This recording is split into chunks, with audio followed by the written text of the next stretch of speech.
अस्सलाम वालेकुम नाजरीन, आप देख रहे हैं नया पाकिस्तान और मैं हूं शहजाद इकबाल। हमने 2 रोज पहले आपको अपने प्रोग्राम में ये खबर दी थी कि तमाम फरीकैन पाकिस्तान तहरीक इंसाफ, वफाकी हुकूमत और एस्टैब्लिशमेंट को इस बात का इदराक है कि मुज़ाकरात के अलावा मसाइल का कोई हल नहीं निकल सकता। हमने आपको ये भी बताया था कि पसे पर्दा तमाम फरीकैन मुज़ाकरात के लिए तैयार हैं और अब मामला इसी सिमत में तेजी से आगे बढ़ते नजर आ रहे हैं, क्योंकि पाकिस्तान तहरीक इंसाफ की जानिब से मुज़ाकराती कमेटी बनाने के बाद कुछ रोज तक तो हुकूमत और पाकिस्तान तहरीक इंसाफ के दरमियान मुज़ाकरात को लेकर लफ्जी जंग देखी गई, मगर आज बिल आखिर हुकूमत ने भी मुज़ाकराती कमेटी का ऐलान कर दिया है, जिसका पाकिस्तान तहरीक इंसाफ की जानिब से भी खैर मकदम किया जा रहा है। दोनों एतराफ से कमेटियां तो बन गई हैं, लेकिन यह देखना होगा कि ये कमेटियां कितनी बाइख्तियार होंगी। कमेटियों के दरमियान मुज़ाकरात का कोई मुस्बत नतीजा निकलेगा या फरीकैन सिर्फ कमेटी का खेल जारी रखेंगे। अहम बात यह कि हुकूमती रहनुमाओं की जानिब से पिछले 2-3 रोज से यह कहा जा रहा था कि वजीर आजम जल्द हुकूमती कमेटी देंगे। चेयरमैन पाकिस्तान तहरीक इंसाफ बैरिस्टर गौहर ने भी कल रात इस उम्मीद का इजहार किया था, जिसके बाद आज सुबह वजीर आजम शहबाज शरीफ ने हुकूमती इत्तेहाद के मेंबरान पर मुश्तमिल 8 रुकनी कमेटी तश्कील दे दी है, जिसमें नायब वजीर आजम इसहाक डार, वजीर आजम के मुशीर राना सनाउल्लाह, सेनेटर इरफान सिद्दीकी शामिल हैं, जबकि कमेटी में राजा परवेज अशरफ, नवीद कमर, डॉक्टर खालिद मकबूल सिद्दीकी, अलीम खान और चौधरी सालिक इत्तेहादी जमातों की नुमाइंदगी करेंगे। जबकि स्पीकर रियाज सादिक ने अपोजिशन से मुज़ाकरात के लिए वजीर आजम की कमेटी बनाने का खैर मकदम करते हुए कहा कि बातचीत और मुकालमे से ही आगे बढ़ा जा सकता है। मुज़ाकराती कमेटियों को मुलाकात की दावत दी है। कमेटियों का पहला इजलास कल स्पीकर चेंबर में सुबह 11 बजे होगा। दूसरी तरफ जियो न्यूज़ के नुमाइंदे हैदर शराजी के मुताबिक चेयरमैन पाकिस्तान तहरीक इंसाफ बैरिस्टर गौहर ने हुकूमती कमेटी की तश्कील पर रद्द-ए-अमल देते हुए कहा है कि पाकिस्तान तहरीक इंसाफ कमेटी की तश्कील का अमल मुस्बत समझती है। अच्छी सोच के तहत जामे बात होनी चाहिए, मुज़ाकराती अमल का टाइम फ्रेम होना चाहिए और वक्त की नज़ाकत देखते हुए मुज़ाकरात को मुस्बत अंदाज से आगे बढ़ना होगा। जबकि अपोजिशन लीडर उमर अयूब खान ने जियो से गुफ्तगू करते हुए कहा है कि हमारे मुतालबात हुकूमत के सामने हैं, देखना होगा मुज़ाकरात को लेकर हुकूमत की संजीदगी कितनी है, देखना होगा ये कमेटी बाइख्तियार है या नहीं। उमर अयूब से सवाल हुआ कि क्या कमेटी की तश्कील के बाद सिविल नाफरमानी की तहरीक वक्ती तौर पर मौखर हो सकती है, जिस पर उमर अयूब ने कहा कि तहरीक से मुतालिक तमाम फैसलों या कॉल की वापसी का इख्तियार इमरान खान के पास है। पानी पाकिस्तान तहरीक इंसाफ से मुलाकात के बाद ही इस पर कोई मौक़िफ़ या राय दी जा सकती है। यानी हुकूमत और पाकिस्तान तहरीक इंसाफ जो पिछले कुछ रोज से मुज़ाकरात के लिए पहल करने से कतराते नजर आ रहे थे, अब मुज़ाकरात के लिए साथ बैठने पर तैयार नजर आ रहे हैं। जबकि हमने 2 रोज पहले यह खबर भी दी थी कि इस वक्त तमाम फरीकैन मुज़ाकरात के लिए तैयार हैं और नवाज शरीफ भी मुज़ाकरात पर हामी भर लेंगे। जबकि पाकिस्तान तहरीक इंसाफ को मुख्तलिफ हलकों से ये पैगामात भेजे जा रहे हैं कि अगर वो मुसलसल एहतजाज और निज़ाम को चैलेंज करने की सियासत से पीछे हट जाएं तो उन्हें रिलीफ मिल सकता है। अब अहम बात यह है कि दोनों तरफ से कुछ लोग तो मुज़ाकरात के हक में है, तो कुछ लोग मुज़ाकरात के मुखालिफ भी हैं। नून लीग के बाज़ रहनुमा पाकिस्तान तहरीक इंसाफ को फितना करार देकर पाकिस्तान तहरीक इंसाफ को ख़त्म करने की बात करते रहे, तो दूसरी तरफ पाकिस्तान तहरीक इंसाफ में भी कुछ ऐसे अनासिर मौजूद हैं जो जहराना मौक़िफ़ रखते हैं, जिसमें ख़ास तौर पर पाकिस्तान तहरीक इंसाफ और बिलखसूस इमरान खान के सोशल मीडिया अकाउंट्स को मुज़ाकरात की राह में रुकावट करार दिया जाता रहा है, क्योंकि इन अकाउंट से न सिर्फ हुकूमत पर तनकीद होती है बल्कि इदारों और उसकी क़यादत को भी तनकीद का निशाना बनाया जाता है, जिसकी वजह से पाकिस्तान तहरीक इंसाफ से मुतालबात किए जाते रहे कि पार्टी अपने सोशल मीडिया अकाउंट्स का कंट्रोल पाकिस्तान वापस लाए। मगर अहम बात यह है कि अब इमरान खान ने खुद इन मुतालबात को मुस्तरद कर दिया है। इस बारे में कल पाकिस्तान तहरीक इंसाफ के वकील शोएब शाहीन ने कहा है कि इमरान खान ने उन्हें बताया है कि उनका एक्स अकाउंट बाहर से इसलिए हैंडल हो रहा है क्योंकि अगर पाकिस्तान से जो भी इस अकाउंट को ऑपरेट करेगा तो उसे उठा लिया जाएगा। इसलिए इमरान खान ने कहा है कि उनका एक्स अकाउंट बाहर से ही हैंडल होगा। अब अहम बात यह कि पाकिस्तान तहरीक इंसाफ की क़यादत की जानिब से सोशल मीडिया अकाउंट्स पर तहफ़्फ़ुज़ात की खबरें तो सामने आती रही हैं, मगर अब तक पार्टी क़यादत ने पब्लिकली सोशल मीडिया अकाउंट्स को पाकिस्तान वापस लाने का मुतालबा नहीं किया है। मगर पार्टी रहनुमा शेर अफजल मरवत और साबिक रहनुमा फवाद चौधरी पब्लिकली यह मुतालबा करते रहे, जिस पर इमरान खान की बहन अलीमा खान ने रद्द-ए-अमल दिया कि इमरान खान को अपनी सोशल मीडिया टीम बशमूल एक्स अकाउंट चलाने वालों पर मुकम्मल एतमाद है। अगर फवाद चौधरी को इमरान खान से वाकई हमदर्दी है तो वो कंफ्यूजन पैदा ना करें। कंट्रोल क्या है, इमरान खान का प्राइवेट ट्विटर अकाउंट है, ठीक है, और वो जहाँ मर्जी इमरान खान रखें, अगर जहाँ से मर्जी ऑपरेट करें, जहाँ मर्जी से करें, उनका एतमाद है उस अकाउंट के ऊपर, बिल्कुल एतमाद है। मैं तो अब बात कर रही हूँ कि फवाद चौधरी को क्या फिक्र है उसकी। एक पैगाम फवाद चौधरी को देती हूँ, अगर आपको इमरान खान के साथ सच्चे दिल से हमदर्दी है, ठीक है, तो आप मत तंग करें। आप मत ये कंफ्यूजन डालें। आप पीटीआई के जो या इमरान खान के जो सपोर्टर्स हैं उनके अंदर कंफ्यूजन पैदा करने की ना कोशिश करें। यानी इमरान खान तो अपनी सोशल मीडिया टीम पर भरपूर एतमाद का इजहार कर रहे हैं। इसके अलावा कल फौजी अदालतों की जानिब से 9 मई के 25 मुजरमान को 2 से 10 साल की सजाएं सुनाने का फैसला सामने आया था। पाकिस्तान तहरीक इंसाफ ने इन फैसलों को मुस्तरद करके आला अदालतों से रुजू करने का फैसला किया है, मगर साथ ही इन फैसलों के बावजूद हुकूमत से मुज़ाकरात जारी रखने का फैसला भी किया गया है। जबकि कानूनी और समाजी हलकों की जानिब से भी मिलिट्री कोर्ट्स के इन फैसलों पर तनकीद की जा रही है। हमने भी कल अपने प्रोग्राम में बताया था कि 9 मई में जो मुलव्वस है उनको सजा जरूर होनी चाहिए, लेकिन अगर शहरियों को मिलिट्री कोर्ट्स के बजाय सिविलियन अदालतों से सजाएं होती, उनको फेयर ट्रायल और पब्लिक ट्रायल का मौका मिलता, तो यह अवामी सतह पर ज्यादा काबिल कबूल होना था। क्योंकि मिलिट्री कोर्ट से जिन अफराद को सख्त सजाएं मिली हैं उनके बारे में सिर्फ ये बताया गया है कि मुजरिम को कितनी सजाएं और किस जगह पर हमला करने की वजह से मिली हैं, लेकिन शरई अदालतों में होते तो ये सारी तफसीलात हमारे सामने होती, पब्लिक होती। जबकि इन फैसलों के बाद पाकिस्तान तहरीक इंसाफ की जानिब से इमरान खान का ट्रायल भी मिलिट्री कोर्ट में चलाने का खदशा जाहिर किया जा रहा है। अहम बात यह कि इस वक्त इमरान खान और उनकी अहलिया बुशरा बीबी के सर पर 190 मिलियन पाउंड केस में सजा की तलवार भी लटक रही है, जिसका एहतसाब अदालत ने पीर यानी कल फैसला सुनाने का ऐलान किया था। मगर कल हमने अपने प्रोग्राम में यह बताया था कि यह फैसला पीर को सामने आने के बजाय मौखर हो सकता है। जबकि आज जियो न्यूज़ के साफी शब्बीर डार के मुताबिक 190 मिलियन पाउंड रेफरेंस की समाअत अब कल अडियाला जेल के बजाय एहतसाब अदालत इस्लामाबाद में होगी और जराए के मुताबिक एहतसाब अदालत इस रेफरेंस पर फैसले की नई तारीख देगी। हम इन तमाम मामलों पर बात करेंगे और ख़ास 90 मिलियन पाउंड वाला मामला है उस पर हम बात करेंगे, जिसके लिए हमें ज्वाइन किया हमारे नुमाइंदे शब्बीर डार ने। बहुत बहुत शुक्रिया शब्बीर डार, आपने हमें ज्वाइन किया। कल पीर के दिन एक्सपेक्टेड था, ये कहा गया था कि 190 मिलियन पाउंड का केस का जो फैसला है वो आ जाएगा, लेकिन आज आपने जराए से ये खबर दी है कि अब जो कार्रवाई अडियाला जेल में होनी चाहिए थी वो एहतसाब अदालत में होगी और मुमकिन है एहतसाब अदालत में कोई नई तारीख दी जाए कि फैसला कब सुनाया जाएगा।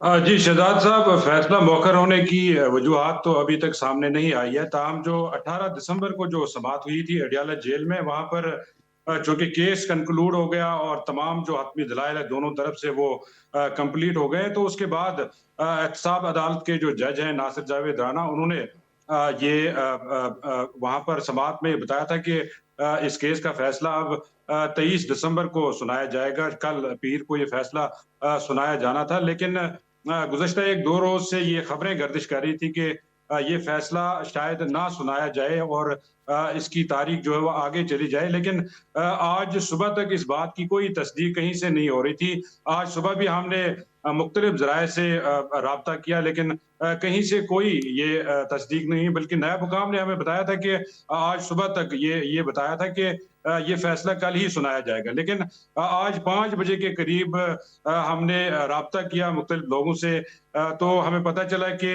इस केस की जो समाअत है वो मौखर कर दी गई है और अदालती अमले की जानिब से बानी पीटीआई के वकला को ये बताया गया कि कल अडियाला जेल में जो 190 मिलियन पाउंड रेफरेंस का फैसला है वो नहीं सुनाया जाएगा, लेकिन समाअत जो है एहतसाब अदालत इस्लामाबाद में होगी और आपको नई तारीख दी जाएगी। अच्छा, नायब हुकाम से हमारी बात हुई इस खबर के बाद हमारी बात हुई नायब हुकाम से, तो उन्होंने हमें बताया कि ये जो फैसला मौखर किया गया है ये अब जनवरी के फर्स्ट वीक में ये फैसला सुनाया जाएगा। लिहाजा कल से जो खबरें गर्दिश कर रही थी वो अब सही साबित हुई हैं। इस केस का जो फैसला है वो मौखर हो चुका है। अच्छा, जो मुज़ाकराती कमेटियां बन गई इस हवाले से बताइएगा, क्योंकि आपकी तो इमरान खान से मुलाकात होती रहती है अडियाला जेल में। इमरान खान ने खुद 26 नवंबर के बाद एक कमेटी बनाई और कहा कि ये कमेटी जो है मुज़ाकरात करेगी हुकूमत से, लेकिन फिर हमने ऐसे बयान भी देखे उनकी तरफ से कि मुझे ये खबरें मिलती हैं कि बाहर सब गुडी गुडी हो रहा है, 26 नवंबर का मामला उस तरीके से पार्टी ने नहीं उठाया, फिर जो मुलाकातें होती हैं उस पर वो एतराज़ भी करते हैं कि साथ बैठ के तस्वीर क्यों आ जाती है। क्या मामला है सारा, क्या चाहते क्या है, सेंस क्या है आपकी, क्या चाहते हैं वो, मुज़ाकरात हो या ना हो? देखें, इमरान खान का जो रवैया है वो बड़ा अजीब सा है। वो अपनी लीडरशिप से मुलाकातें भी करते हैं और बुशरा बीबी से भी मुलाकातें करते हैं, अली मीर गंडापुर से भी मुलाकातें करते हैं, लेकिन जब ये लोग बाहर जाते हैं इनको जो टास्क दिया जाता है मुज़ाकरात का, जब ये कोशिश करते हैं हुकूमती जो वज़रा हैं या जो दीगर लोग हैं उनसे जब ये मुलाकातें करते हैं उस पर इमरान खान एतराज़ात करते हैं। यानी वो एक तरफ मुज़ाकरात शुरू करने का और डेडलाइंस देने का कहते हैं, लेकिन दूसरी तरफ वो उन्हीं लोगों पर, अपने ही लोगों पर एतराज़ात उठाते हैं। आपने देखा होगा गुज़िश्ता हफ्ते उन्होंने बाकायदा तौर पर जो लोग पार्लियामेंट में या पार्लियामेंट से बाहर हुकूमत से बातचीत करें, उन्होंने उन लोगों को चार्जशीट किया, बल्कि बैरिस्टर गौहर खान पर उन्होंने तनकीद की कि ये जो इस तरह जो मिला जा रहा है हुकूमती अरकान से, तो ये इस तरह नहीं होना चाहिए। बाहर जो तो मुझे लग रहा है कि सारे खुशी-खुशी रह रहे हैं। ये एक बयान था उनका। अच्छा, रिसेंटली जो कल हमारी मुलाकात हुई है इमरान खान से, उन्होंने इस बात पर बड़ा शदीद अफसोस किया है कि जो मोहसिन नकवी वजीर दाखिला हैं, उनकी जो मुलाकात हुई है अली मीर गंडापुर से, उस पर उन्होंने एतराज़ात भी उठाए और उन्होंने अफसोस का भी इजहार किया। उन्होंने बताया कि मुझे बड़ा अफसोस हुआ कि ये देखकर, मैंने अखबार सुबह पढ़ा है तो मैंने मोहसिन नकवी और अली मीर गंडापुर की तस्वीर देखी है। अली मीर गंडापुर को इस तरह मोहसिन नकवी के साथ तस्वीर नहीं बनवानी चाहिए। अगर कोई ज्यादा मजबूरी थी, कोई ज्यादा अहम मुलाकात करनी तो ये बंद कमरे में भी ये मुलाकात हो सकती थी। लिहाजा वो एक तरफ अपने लोगों को चार्जशीट कर रहे हैं, एक तरफ अपने लोगों को जो है तनकीद कर रहे हैं उन पर, दूसरी तरफ वो चाह रहे हैं कि हुकूमत से मुज़ाकरात भी शुरू हों और वो डेडलाइंस भी देते हैं। बहुत शुक्रिया शबीर डार, आप हमारे साथ मौजूद थे। बड़ी अजीब सी बात है, पाकिस्तान तहरीक इंसाफ के बानी इमरान खान ने खुद कमेटी बनाई है कि हुकूमत के लोगों से मुज़ाकरात करें, लेकिन वो चाहते हैं कि अगर मुज़ाकरात हों भी तो बंद कमरे में हो, कोई तस्वीर जो है वो अवाम के सामने ना आए, उससे बुरा तासुर जाता है। प्रोग्राम में एक ब्रेक शामिल करते हैं, मजीद बात करेंगे। Stay with us. Welcome back. Pakistan ने रवा माली साल के लिए टैक्स वसूलियों का हदफ 12,900 अरब रुपए मुख्तस किया था, जो पिछले साल के टैक्स टारगेट से 40% ज्यादा है। लेकिन अब इस एम्बिशियस टैक्स टारगेट का हसूल हुकूमत के लिए एक बड़ा चैलेंज बनता जा रहा है। अहम बात यह कि हुकूमत का इंसार इस बात पर था कि नॉमिनल जीडीपी ग्रोथ, 1400 अरब रुपए के नए टैक्सेस, टैक्स रिफॉर्म्स और खासतौर पर इन्फोर्समेंट के जरिए हुकूमत ये टैक्स टारगेट हासिल कर लेगी। लेकिन रवा माली साल के इब्तदाई 5 माह में टैक्स शॉर्टफॉल तकरीबन 350 अरब रुपए तक पहुंच गया है और दिसंबर का टैक्स टारगेट हासिल करने के लिए हुकूमत को महीने के बाकी दिनों में 920 अरब रुपए मजीद टैक्स इकट्ठा करना होंगे। हुकूमत बार बार इन्फोर्समेंट यानी कि टैक्स सिस्टम में इंतजामी बेहतरी लाने का दावा करती रही है और अब टैक्स अमेंडमेंट एक्ट के जरिए नॉन फाइलर्स के लिए मजीद सख्तियां मुतारिफ करवाने जा रही है। हुकूमत की जानिब से वफाकी वजीर खजाना मोहम्मद औरंगजेब ने बुध के रोज कौमी असेंबली में टैक्स अमेंडमेंट एक्ट 2024 पेश किया है, जिसमें फाइलर्स और नॉन फाइलर्स के बजाय एलिजिबल और इन एलिजिबल की इस्तेलाह तजवीज़ की गई है। मुजवजा कानून के मुताबिक एलिजिबल शख्स वो होगा जो एक्टिव टैक्स पेयर होगा और जिसके पास सफिशिएंट वेल्थ होगी, जबकि हुकूमती तरमीम बिल के मुताबिक इन एलिजिबल शख्स पर 800 सीसी से बड़ी गाड़ी लेने, जायदाद को रजिस्टर करवाने और बैंक अकाउंट से खास हद तक से ज्यादा रकम निकालवाने पर पाबंदी होगी। अब सवाल यह है कि हुकूमत इन इकदाम के बाद क्या टैक्स टारगेट हासिल कर सकेगी या हुकूमत को मिनी बजट जैसे मजीद इकदाम लेने होंगे। इस पर और दीगर टैक्स मामलात पर हम बात करेंगे, जिसके लिए हमें ज्वाइन किया है चेयरमैन राशिद लंगड़ियाल ने। राशिद साहब, बहुत बहुत शुक्रिया वक्त देने के लिए। इस माली साल में एक बहुत ही एम्बिशियस टारगेट रखा गया था टैक्स का 12,900 अरब रुपए का, और हुकूमत का इंहिसार इस पे था कि नॉमिनल जीडीपी ग्रोथ के जरिए 1400 अरब रुपए के जो नए टैक्सेस लगाए हैं, टैक्स रिफॉर्म और खासतौर पर इन्फोर्समेंट के जरिए ये टारगेट हासिल कर लिया जाएगा। लेकिन ये एक बहुत ही चैलेंजिंग टारगेट हुकूमत के लिए नजर आ रहा है, क्योंकि पहले 5 माह में जो शॉर्टफॉल है टैक्स का वो 350 अरब रुपए का है और अब कहा जा रहा है कि दिसंबर में भी एक बड़ा शॉर्टफॉल हो सकता है। जरा बताइएगा कि एग्जैक्ट सूरत-ए-हाल क्या होगी, एंड ऑफ दिसंबर कितना बड़ा शॉर्टफॉल होगा? देखिए शहजाद साहब, बहुत शुक्रिया लेने के लिए। बिल्कुल टारगेट एम्बिशियस है, लेकिन हमारी जो टैक्स जीडीपी की रेशियो है उसमें गवर्नमेंट को अपने लिए एम्बिशियस टारगेट ही सेट करना चाहिए था। और ये ज़रूर है कि उसकी कुछ अजम्पशंस हैं जिनमें लार्ज स्केल मैन्युफैक्चरिंग की ग्रोथ है, इन्फ्लेशन की है, बाकी अजम्पशंस हैं। और क्योंकि हमने एक्चुअली इकोनॉमिक फ्रंट पे बेहतर परफॉर्म किया है कि पॉलिसी आप देख रहे हैं कि इन्फ्लेशन एक्सपेक्टेशन से ज़्यादा जल्दी से नीचे आई है, तो उसका अपना एक इम्पैक्ट रेवेन्यू पे आता है, क्योंकि रेवेन्यू हम नॉमिनल टर्म्स में मेजर करते हैं, रियल टर्म्स में नहीं करते। टारगेट्स भी नॉमिनल टर्म्स में होते हैं। तो वो जो आपको 340 बिलियन का शॉर्टफॉल इस वक्त नज़र आ रहा है और पोटेंशली मे बी दिसंबर में कुछ और शॉर्टफॉल भी आए। ज़ाहिर है इस वक्त तो अभी we are still in the fray, तो आई कांट से कि शॉर्टफॉल होगा नहीं होगा या कितना होगा, that will know in next 8-9 days. मगर ये जो शॉर्टफॉल है ये दरअसल इस वजह से है कि एक बहुत ही अग्रेसिव टारगेट है और जिसमें कोई गलती नहीं है टारगेट में, इसलिए कि जितना हमारा टैक्स टू जीडीपी रेशियो बाकी मुल्कों से कंपेयर करके बहुत थोड़ा है। और इसमें बिल्कुल पॉलिसी मेजर्स भी लिए गए। पॉलिसी मेजर्स में रेट्स का भी डिफरेंशियल था, नॉन फाइलर के लिए डिफरेंट था। लेकिन आप ये देखें कि दो तीन चीज़ें बड़ी बड़ी हुई हैं। एक तो ये हुआ कि इन्फ्लेशन अगर 12% एक्सपेक्टेड थी तो वो बहुत नीचे आ गई है। अब क्योंकि जब इन्फ्लेशन नीचे आती है तो हमारे नॉमिनल नंबर्स कम हो जाते हैं, उसका अपना इम्पैक्ट आता है।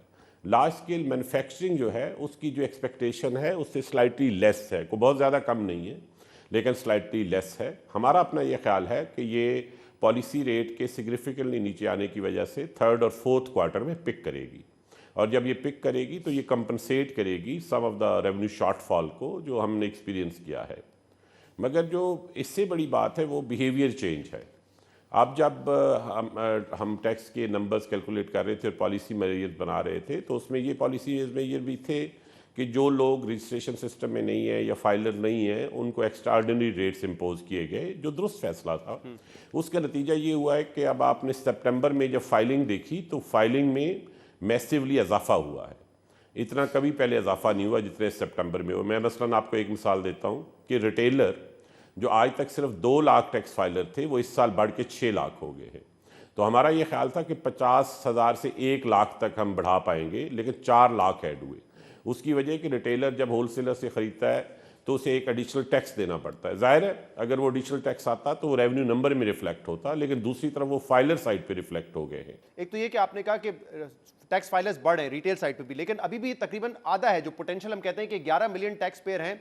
फाइलिंग अभी भी नवंबर एंड तक तकरीबन 5.5 मिलियन टैक्स फाइलर्स हमारे सामने आए, तो उसमें अभी भी काफी गैप है। वो सर आप दुरुस्त कह रहे हैं, लेकिन मैं आपको ऑनेस्टली बताऊं बहुत सारी ना ये जो 11 मिलियन का हम पोटेंशियल टैक्स फाइलर की बात करते हैं इसमें बहुत सारी जंक फाइलिंग की एक्सपेक्टेशन है। पाकिस्तान में बहुत थोड़े लोग हैं जिनके पास ट्रू टैक्सेबल इनकम है।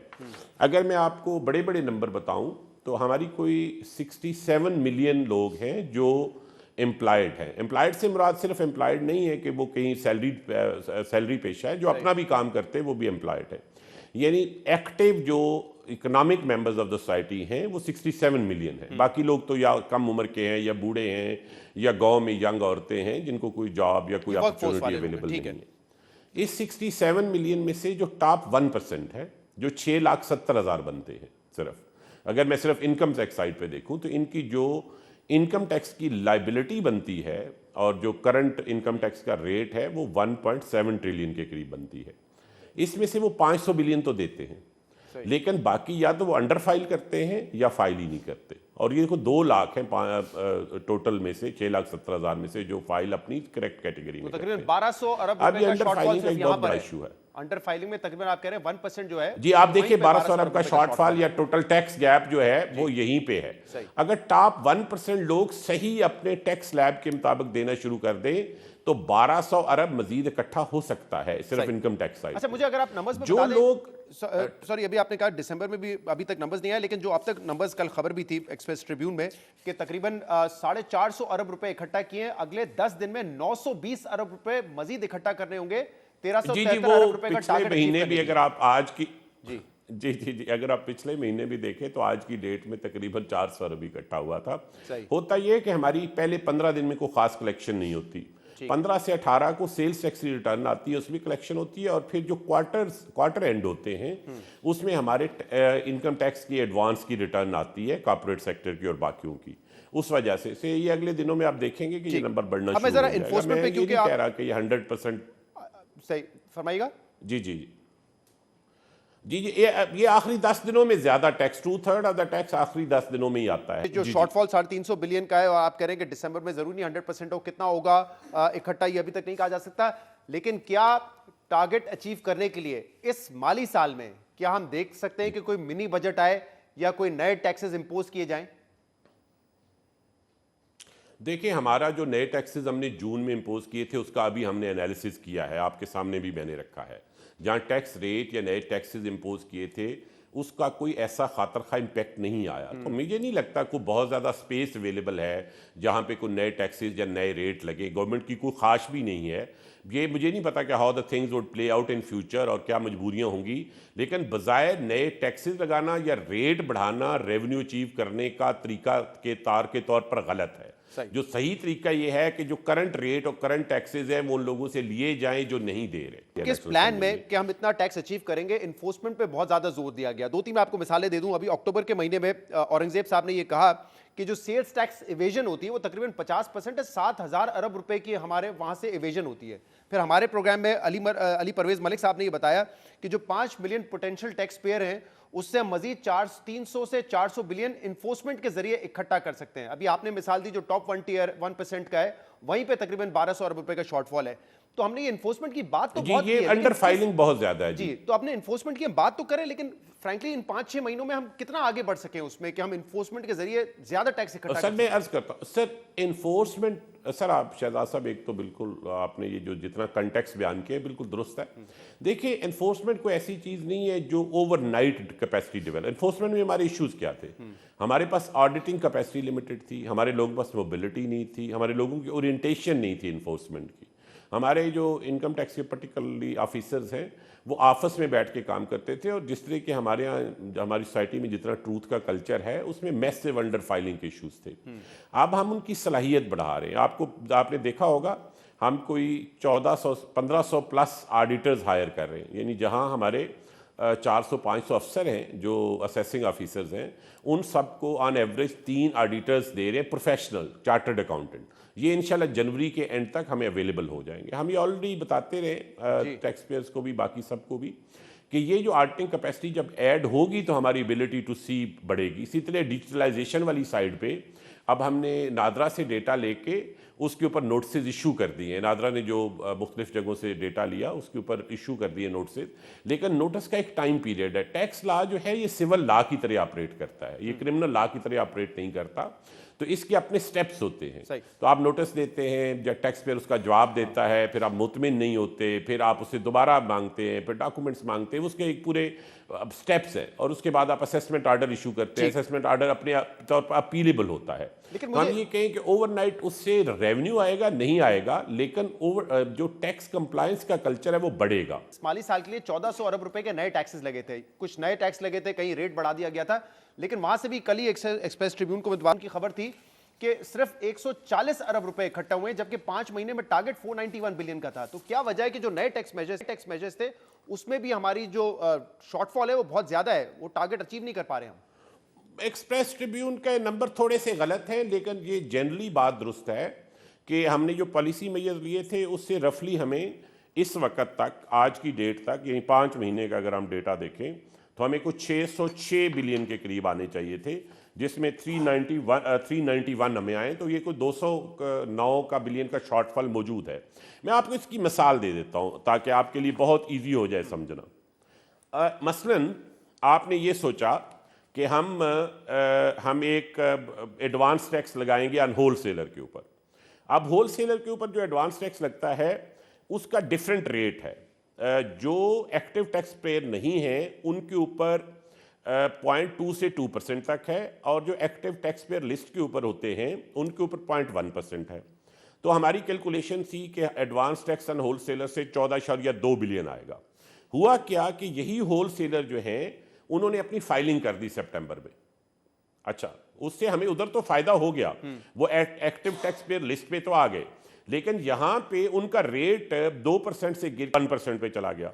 तो 14 बिलियन जहां पे आने थे हमें 5 महीनों में, वहां 4.9 बिलियन आए, और जाहिर है इसमें 9 बिलियन का गैप आए। 9 बिलियन का ये गैप मौजूद है, और ये हमारी एस्टिमेशन के हवाले से बिल्कुल गैप मौजूद है। मैं इस सवाल इसलिए पूछा था क्योंकि यहां पे भी हमने देखा डेवलपमेंट है, और एक शहजाद साहब मैं एक सेकंड बस खत्म कर लूं, और एक तरह ये पॉजिटिव डेवलपमेंट है। पॉजिटिव डेवलपमेंट ये है कि वो लोग जिनको हम हायर रेट लगा रहे थे कि आप एक्टिव टैक्स पेयर नहीं है, वो टैक्स पेयर छोड़ना शुरू हो गए। अब इसमें बिल्कुल ये आप समझे बिहेवियर बदल गया है, जो एक्सपेक्टेड बिहेवियर था वो चेंज हो गया है। सही है जी, ये ट्रांजिशन है, एग्जैक्टली ये वो ट्रांजिशन है जिसमें आपके जो एस्टीमेट्स हैं जून में जो आपने लगाए थे वो बिल्कुल उस तरह एग्जैक्टली नहीं आएंगे जिस तरह आपने सोचा था। हाँ। लेकिन उस ट्रांजिशन के नतीजे में कहीं और से कंपनसेशन भी हो सकती है। सही, लेकिन मैं इसलिए कहना चाह रहा था कि राशिद साहब, मैंने सवाल इसलिए पूछा था कि जो नए टैक्सेस लगे हैं उसमें भी एक शॉर्टफॉल है, लेकिन वहां पे भी हम देख रहे हैं कि जो सैलरी क्लास है जिसके ऊपर रेट बढ़ाया गया, और वो ये तबका है जो कि आउटसोर्स कर जाता है तो बासानी एफबीआर उस पर कलेक्ट कर लेता है, उसमें आपको मेहनत करने की जरूरत नहीं पड़ती। वहां पे हम देख रहे हैं कि 200 अरब रुपए तकरीबन इकट्ठा हुए 5 माह में, जो कि पिछले साल के मुकाबले में 72 अरब ज्यादा है। तो फिर क्या हम वही सिलसिला देख रहे हैं कि जहां से इजीली एट सोर्स इकट्ठा हो जाता है टैक्स, वहां से तो टैक्स आ जाएगा, लेकिन जहां मेहनत करके इन्फोर्स करके टैक्स लेना है वहां पे आप कह रहे हैं कि अभी भी बड़ा वक्त दरकार होगा। सर दो बातें हैं सर इसमें। इवन सैलरीड क्लास में आप देखें जो प्राइवेट सेक्टर है ना, उसमें काफ़ी सारी बिहेवियर चेंज आई है। मसलन बहुत सारे फ्रीलांस वाले लोग जो लोकली सैलरी ले रहे थे, उन्होंने अपने आप को फ्रीलांस में, सैलरी से फ्रीलांस में डिक्लेयर कर दिया, और वहाँ भी जो एक्सपेक्टेड था उससे कम है। ये आपकी बात दुरुस्त है कि उसमें ज़्यादा पैसे इकट्ठे हुए हैं, क्योंकि मसलन गवर्नमेंट सेक्टर के एम्प्लॉइज़ और लार्ज फार्मल सेक्टर की जो कंपनीज हैं उनके एम्प्लॉइज़ के पास ये ऑप्शन नहीं होती कि वो फ़ौरन अपना स्टेटस बदल लें। लेकिन जो छोटी कंपनीज़ हैं उनके एम्प्लॉइज़ के पास इवन सैलरी इनकम को छुपाने का तरीके मौजूद होते हैं। आप बहुत सारा गारमेंट सेक्टर देख लें, फैसलाबाद में, लाहौर में, वहाँ 2 तरह की तनख्वाहें चलती हैं और 2 तरह की बुक्स ऑफ अकाउंट्स चलती हैं। ये मैं स्मॉल गारमेंट सेक्टर की बात कर रहा हूँ, एसएमईज की बात कर रहा हूँ, बाज़ जगह बड़े में भी चलती होंगी। वहाँ बिल्कुल एक बंदा है, वो आपका प्रोफेशनल है, प्रोडक्शन मैनेजर है, आप उसके साथ 3.5 लाख रुपया तनख्वाह तय करते हैं और वो कहता है सर 2 लाख मुझे आप फार्मली दे दें, 1.5 लाख मुझे कैश जी जी जी। ये बिल्कुल रूटीन के प्रोसेस है जो होता है। सो जब आप टैक्स रेट बढ़ाते हैं, इनकम टैक्स का रेट, तो ये टेंडेंसी बढ़ती है, ये बिल्कुल दुरुस्त है। अच्छा, मैं आपको एक लार्जर इशू बताता हूँ इसके पीछे क्या है। हम जब अपनी टैक्स एडमिनिस्ट्रेशन की प्लानिंग करते हैं, और अभी मैंने एफबीआर में जब जाके देखा, तो फर्स्ट ऑर्डर एनालिसिस तो होता है कि ये टैक्स रेट बढ़ेगा तो इतना आपको टैक्स ज़्यादा आ जाएगा, लेकिन उसका सेकंड ऑर्डर एनालिसिस जो है उसके मॉडल ये भी नहीं बने हुए। ये सुलन मॉडल बने होने चाहिए थे। अब हम उस पर, प्राइम मिनिस्टर साहब की डायरेक्शन है, उसके ऊपर हम सेकंड और थर्ड ऑर्डर जो इफेक्ट्स आते हैं हमारी किसी भी पॉलिसी मेजर के, उसके एनालिटिक्स के मॉडल बनवा रहे हैं। राशिद साहब, वैसे मैं हैरान हूं कि एफबीआर के पास ये ग्राफ या ये कैलकुलेशंस नहीं है, क्योंकि एक तो एक नॉर्मल बात है कि अगर आप एक हद से ज्यादा टैक्स रेट बढ़ाएंगे तो या इवेजन शुरू हो जाती है या टैक्स चोरी शुरू हो जाती है। मैं बिल्कुल सही कह रहे हैं, ये बल्कि ये बिल्कुल ऑब्वियस चीज़ थी, इसे होना चाहिए था। हम क्यों नहीं करते रहे कि हमें मुख्तलिफ वक्तों पे इन्फ्लेशन का इतना हाई रेट होता था कि हमें कभी कोई नॉमिनल टारगेट अचीव करने में मसला ही नहीं होता था। तो लोगों को गौर ही नहीं करना पड़ा कि ये इस मामले में हमें ज़्यादा रोबस्ट होना चाहिए। सही। अब मैं ज़रा आता हूँ टैक्स लॉ अमेंडमेंट बिल जो कि नेशनल असेंबली में पेश कर दिया गया है। अच्छा, एक तो क्योंकि बार बार ये कह चुके हैं औरंगजेब साहब, और बिल्कुल दुरुस्त बात है, मैं इस बात से मुत्तफिक हूँ कि ये नॉन फाइलर और फाइलर की कैटेगरी होनी नहीं चाहिए, लेकिन अब जो आप अमेंडमेंट लेकर आए हैं उसमें आपने एलिजिबल और इन एलिजिबल लोगों की बात की है, उसको एक्सप्लेन भी कर दीजिएगा। लेकिन साथ साथ जो फाइलर और नॉन फाइलर के टर्म थे, या जो 10th शेड्यूल में उनके जो रेट मुख्तलिफ थे, उसको भी बरकरार रखा है। हम उसको एबॉलिश नहीं कर रहे हैं, नॉन फाइलर वाली कैटेगरी को या उस टर्म को अभी तक। मैं आपको, देखिए ये बड़ा आसान है इसको समझना।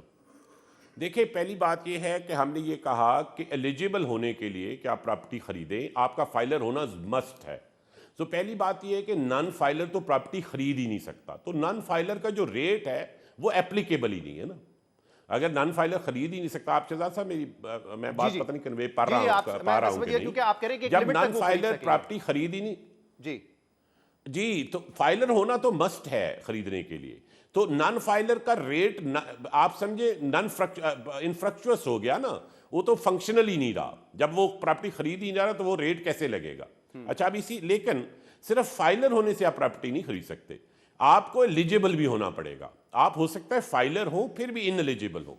फर्ज किया मैंने पिछले साल अपने पूरे लिक्विड एसेट्स जो है 1 करोड़ रुपए के शो किए हैं कि मेरे पास कैश ये पड़ा हुआ है, फलां चीज ये है, फलां चीज जो भी इजीली लिक्विड एसेट्स हैं जिससे मैं प्रॉपर्टी खरीद सकता हूं, या मेरे जो एसेट्स हैं उनकी टोटल वर्थ ही 1 करोड़ रुपया है, और मैं जाके 12 करोड़ का प्रॉपर्टी खरीदने की कोशिश करूंगा तो वो नहीं खरीदी जाएगी। सो आपने ना सिर्फ फाइलर होना है, बल्कि आपने लास्ट टैक्स स्टेटमेंट जो इशू आपने जमा कराई, या 30 जून के बाद अगर आपके पास कोई नया गिफ्ट आया, या कहीं वालिद साहब को अपने पैसे, वालिद साहब ने आपको पैसे दे दिए, या कोई रेमिटेंस आई, तो उसकी एक स्टेटमेंट जमा करानी है। इन दोनों को ऐड करके आपकी एलिजिबिलिटी डिटरमिन होगी।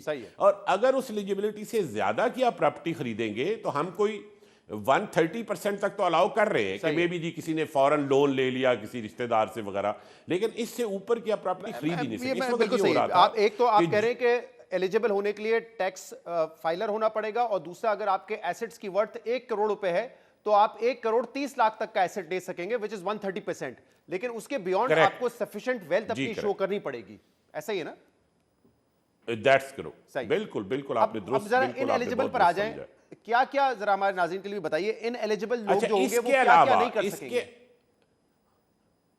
जी आपने ये अगर ला देखा है तो आप देखिए वो प्रॉपर्टी नहीं खरीद सकेंगे अगर वो एलिजिबिलिटी क्राइटेरिया पे पूरे होंगे, वो गाड़ी नहीं खरीद सकेंगे, वो जो ये म्यूचुअल फंड्स और सिक्योरिटी में है वो इन्वेस्टमेंट नहीं कर सकेंगे उस लिमिट से बियॉन्ड जो उनकी एलिजिबिलिटी लिमिट है।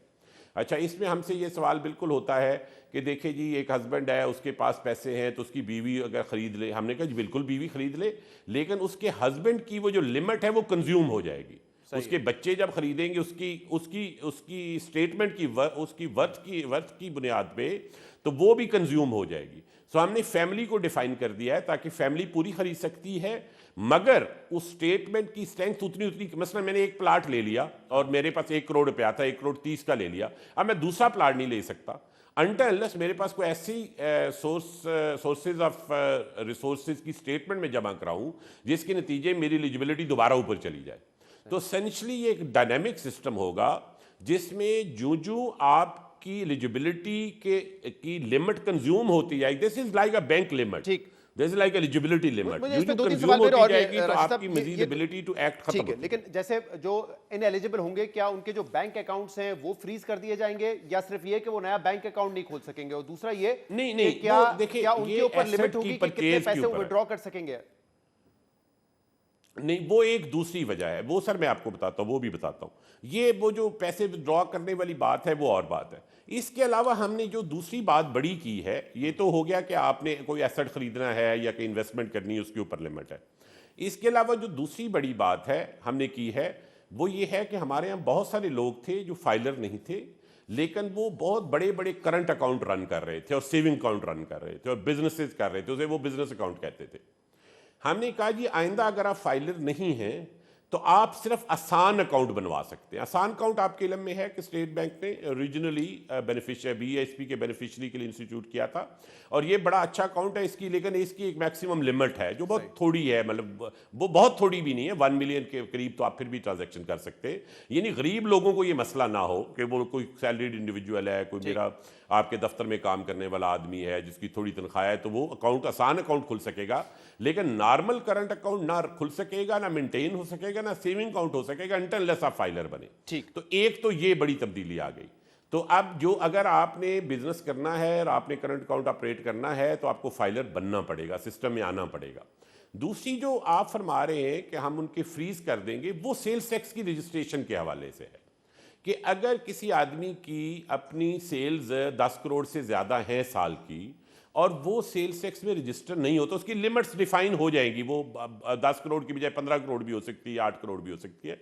बस उस लिमिट से अगर ऊपर किसी की सेल्स हैं और वो रजिस्टर नहीं होता तो फिर हम उसे नोटिस देंगे और हम उसे कहेंगे कि भाई आप रजिस्टर हो जाएं। अगर वो फिर भी नहीं होता तो फिर दो तरह की पावर्स हैं, एक सॉफ्ट पावर्स है जिसमें बैंक अकाउंट को कुछ दिनों के लिए फ्रीज करना ताकि उसे पता चले कि भाई ये मैं नॉन कंप्लायंट हूं, और एक 2 क्वर्सिव पावर्स हैं। वो 2 क्वर्सिव पावर्स जो है वो सिर्फ इस सूरत में यूज होंगी, वो आपने देखा होगा इसी के अंदर जब सेल्स टैक्स की अमेंडमेंट है उसमें इवन रिसीवर अपॉइंट करने की पावर है। जी जी बिजनेस या फिर प्रॉपर्टी कॉन्फिस्केट हो जाएगी, रिसीवर अपॉइंट करने की पावर भी। लेकिन वो कंडीशनल है इस बात के ऊपर कि एक ओपन पब्लिक हियरिंग होगी उसकी और उसमें मुतलका चेंबर का नुमाइंदा भी बैठा होगा। एक बात राशिद साहब जिस पे क्रिटिसिज्म हो रहा है वो ये है टैक्स कि इस बिल में ये भी कहा गया है कि जो टैक्स पेयर का कॉन्फिडेंशियल डेटा है जो एफबीआर के पास होता है, मेरे ख्याल से 114B है जिसमें एक्सेप्शंस भी दी हुई हैं कि किस किस के साथ, जैसे नादरा के साथ वो शेयर कर सकते हैं, लेकिन इस बिल में ये कहा गया है कि वो कमर्शियल बैंक्स के साथ और जो आप प्राइवेट ऑडिटर्स हायर करेंगे उनके साथ भी वो शेयर होगा। तो क्या जो एक सीक्रेसी होती है किसी भी टैक्स पेयर की वो कॉम्प्रोमाइज नहीं होगी इससे?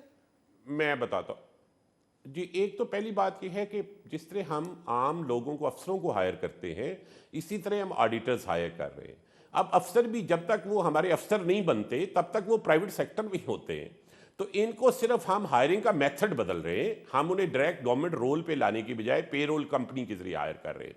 बाकी प्रैक्टिकली वो हमारे एजेंट्स ही होंगे, जिस तरह हमारे IRS के अफसर हैं या हमारे इंस्पेक्टर हैं या हमारे पुराने ऑडिटर हैं, they would be working on the strength of FBR as long as. तो वो इशू तो इतना बड़ा नहीं है। जो बड़ा इशू है वो कॉन्फिडेंशियलिटी का इशू है। सो बैंकों के साथ और हमारे दरमियान बहस ये होती थी, FBR के दरमियान। FBR कहता था बैंकों को कि आप हमें एक्सेस दें। बैंक कहते थे हमारी सारी कॉन्फिडेंशियलिटी ख़त्म होती है, बैंकिंग का निज़ाम ही इस बात पे कायम है, तो आप ये नहीं कर सकते।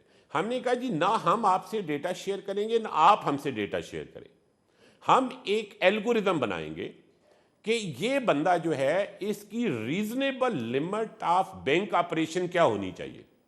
सो एक बंदा है वो कहता है मेरी साल में टोटल 10 करोड़ की सेल है, वो बिजनेस कर रहा है, तो अब उसकी एक रीजनेबल लिमिट है ना कि वो साल में कितने पैसे ड्रा करता होगा या जमा कराता होगा, तो हमें ड्रा करने के ऊपर एक लिमिट वो डिफाइन करेंगे, लेकिन वो सिस्टम डिफाइन करेगा। अच्छा, उसके बाद भी उसका फ्रीज नहीं होगा, वो लिमिट अगर टच भी कर लेता है वो लिमिट हम बैंकों को इतला दे देंगे, तो जब उस लिमिट को वो क्रॉस करेगा तो बैंक सिर्फ हमें इंफॉर्मेशन दे देगा कि इसने क्रॉस कर ली है वो लिमिट, ना वो बैंक हमसे उसका डेटा शेयर कर रहा है ना हम उससे बैंक डेटा शेयर कर रहे हैं, हम एक एल्गोरिदम का आउटकम शेयर कर रहे हैं। और वो बैंकों से क्योंकि कनेक्टेड होगा, सिर्फ एक फर्क करना पड़ेगा कि बैंकों की साइड पे हर शनाख्ती कार्ड के अगेंस्ट जितने बैंक अकाउंट खुले हुए हैं उन सब का एक इंटीग्रेटेड एग्रीगेट हमारे पास होना चाहिए। वो ज़रा एक आईटी साइड पे काम है, लेकिन वो FATF और बाकी चीज़ों में हम क्योंकि कर चुके हैं तो इधर भी हो जाएगा।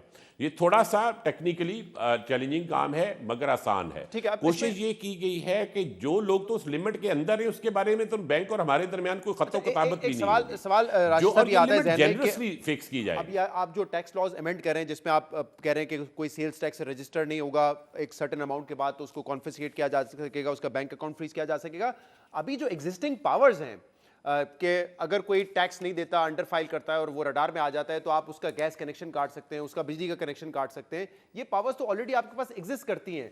हमने इसका उस तरीके से इस्तेमाल नहीं देखा। आप मजीद जो है उसको अमेंड करके मैं बिल्कुल आप सही करिए, ये बिल्कुल एक ग्रे एरिया है। और जी दो पावर्स हैं बेसिकली यूटिलिटीज के कनेक्शन काटने की पावर थी। इसमें इशू ये था, मैं आपको बता देता हूँ ये क्या है। इसमें इशू ये था कि जिन्होंने कुछ जगह काम भी किया FBI ने, ऐसा नहीं कि बिल्कुल नहीं काम किया, लेकिन उस तरह मैसिवली रोबस्ट तरीके से इस्तेमाल नहीं हुआ, ये आप दुरुस्त कह रहे हैं।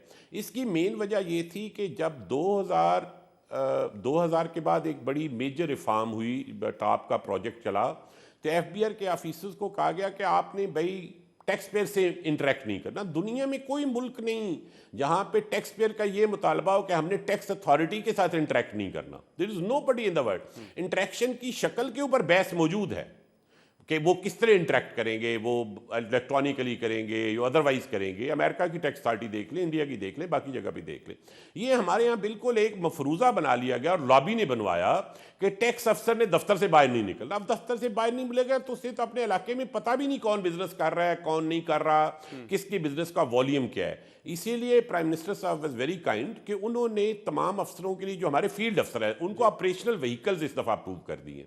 तो हम ये लोगों को मोबाइल करेंगे ताकि ये जाएं, जाके फील्ड में देखें कि एक्चुअली क्या हो रहा है और वहाँ पे वो अपने शो क्या कर रहे हैं। तो अनरजिस्टर्ड को रजिस्टर्ड में लाने के लिए एक फील्ड एनफोर्समेंट एबिलिटी चाहिए थी, जो पहले नहीं थी हमारे पास, ना ऑडिट साइड पे थी ना मोबिलिटी साइड पे थी। वो दोनों इंशाल्लाह जनवरी फरवरी में अवेलेबल। लेकिन इसमें देखिए, जितने भी आप पावर्स बढ़ाते रहेंगे, लॉज को सख्त करते रहेंगे और इंस्पेक्टर्स को आप पावर देते रहेंगे, एक हरासमेंट का पहलू आता है। और ये इस बात से आप इनकार नहीं कर सकते कि ये होता है। हर बिजनेसमैन ये शिकायत करता है कि बेहतर है लमसम टैक्स दे दो या अंडर द टेबल दे दो, क्योंकि फिर हरासमेंट बढ़ जाती है जब भी हम रडार में आते हैं या फाइलर बनते हैं। अब इसका सोल्यूशन आप लोग बार बार ये बताते हैं कि वो डिजिटाइजेशन से होगा। ये कब तक मुकम्मल हो जाएगा पूरा ये आपका प्रोसेस जो है, और कितना इससे फर्क पड़ेगा? मैं सर आपको एक मिसाल देके बात, डिजिटलाइजेशन पे ना प्राइम मिनिस्टर का और गवर्नमेंट का बहुत जोर है। आपको पता है डिजिटलाइजेशन का एक पूरा प्रोग्राम अप्रूव हुआ है। अब डिजिटलाइजेशन अभी इंशाल्लाह नेक्स्ट वीक में फाइनेंस मिनिस्टर साहब जो डिजिटलाइजेशन की चीज़ें इंप्लीमेंट हो गई हैं उस पर एक पूरी ब्रीफिंग भी दे रहे हैं। लेकिन मैं आपको एक मिसाल दे देता हूँ। हमारे पास कस्टम्स में जो GDs आती थी पोर्ट के ऊपर, वो थी तो डिजिटल, लेकिन प्रैक्टिकली हर अप्रेजर के पास लोगों को जाना पड़ता था।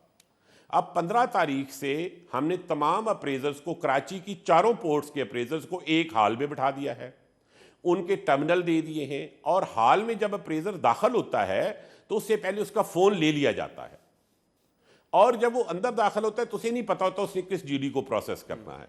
मैं अभी वैसे डेटा, क्योंकि हमारे पास 5-6 दिन का है, तो मैं बहुत बड़ा दावा नहीं करना चाह रहा। 15 तारीख को वो शुरू हुआ है, लेकिन हमने 6 दिनों का जब डेटा देखा तो पता चला कि 15 तारीख से पहले जो 6 दिन थे और 6 दिन बाद के प्री एंड पोस्ट का जब मैंने कंपैरिजन किया तो एक मेथड ये होता था कि अप्रेजर साहब जो थे वो डॉक्यूमेंट कॉल करते थे जीडी के अगेंस्ट। अच्छा, जो डॉक्यूमेंट पहले 6 दिनों में 2000 डॉक्यूमेंट कॉल हुए, बाद के 6 दिनों में सिर्फ 200 डॉक्यूमेंट कॉल हुए। आप ये जरा गौर कीजिएगा, यानी आपका 90% डॉक्यूमेंट कॉल करने की रेशो कम हो गई। अच्छा, वजह क्या है कि अप्रेजर के पास आप कोई तरीका ही नहीं कि वो क्लियरिंग एजेंट से रब्ता करे या इंपोर्टर से रब्ता करे।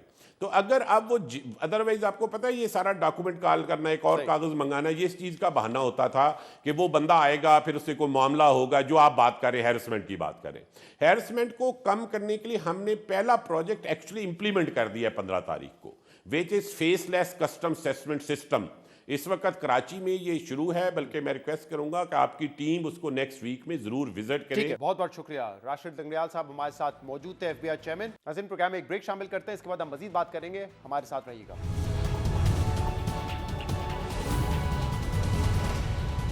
Welcome back. Chief justice Yahya Afridi की सरबराही में जुडिशल कमीशन का कल एक अहम इजलास हुआ, जिसमें अक्सरियती वोट से मौजूदा आईनी बेंच की मुद्दत में 6 माह की तोसी समेत आला अदलिया में जजेस की तकर्रुरी के मेयार के बारे में अहम फैसले सामने आए हैं। जबकि कल के इस इजलास में जो मामला सबसे अहम था वो जस्टिस जमाल खान मंदोखेल के आईनी बेंच में सुप्रीम कोर्ट के तमाम जजेस को शामिल करने की तजवीज़ थी, जिससे कमीशन में मौजूद तमाम जजेस ने इत्तेफाक किया। मगर खुद आईनी बेंच के सरबराह जस्टिस अमीनुद्दीन खान ने जुडिशल कमीशन ऑफ पाकिस्तान में हुकूमती अरकान के साथ मिलकर इस तजवीज़ को 7-6 के तनासुब से मुस्तरद कर दिया। जस्टिस मंदोखेल की सुप्रीम कोर्ट के तमाम जजेस को आईनी बेंच का हिस्सा बनाने की तजवीज़ पर कमीशन में मौजूद 5 में से 4 जजेस ने इसके हक में वोट दिया, और सिर्फ जस्टिस अमीनुद्दीन खान वो वाहिद जज थे जिन्होंने इस तजवीज़ की मुखालफत की। अहम बात यह कि वफाकी हुकूमत ने 26वीं आईनी तरमीम के जरिए जिस तरह जुडिशल कमीशन की तश्कील नौ की है, उसमें अब नॉन जजेस अरकान की अक्सरियत है। इस तरमीम से पहले जुडिशल कमीशन ऑफ पाकिस्तान का बैलेंस अदलिया के हक में था, लेकिन अब यह बैलेंस अदलिया से हटकर एग्जीक्यूटिव और पार्लियामेंट के हक में चला गया है, क्योंकि अब जुडिशल कमीशन के 13 अरकान में से नॉन जजेस की तादाद 8 है, और इन 8 में से 6 अरकान का ताल्लुक हुकूमत से है। और इसीलिए हुकूमती अरकान ने आईनी बेंच के सरबराह के वोट के जरिए जस्टिस मंदोखेल की तजवीज़ मंजूर ना होने दी। 26वीं आईनी तरमीम के बाद सुप्रीम कोर्ट के जजेस और सुप्रीम कोर्ट के आईनी बेंच के जजेस अलग अलग कर दिए गए हैं, जिसकी वजह से अदालती मामला चलाने में पेचीदगियां बढ़ रही हैं। और कल एक मौका था कि सुप्रीम कोर्ट के तमाम जजेस को आईनी बेंच का मेंबर बनाकर यह मसला हल कर लिया जाता, लेकिन जस्टिस अमीनुद्दीन खान समेत 7 अरकान के वोट से यह तजवीज़ मुस्तरद कर दी गई। आज के प्रोग्राम में इतना ही। शो से इजाज़त दीजिए। अल्लाह हाफ़िज़।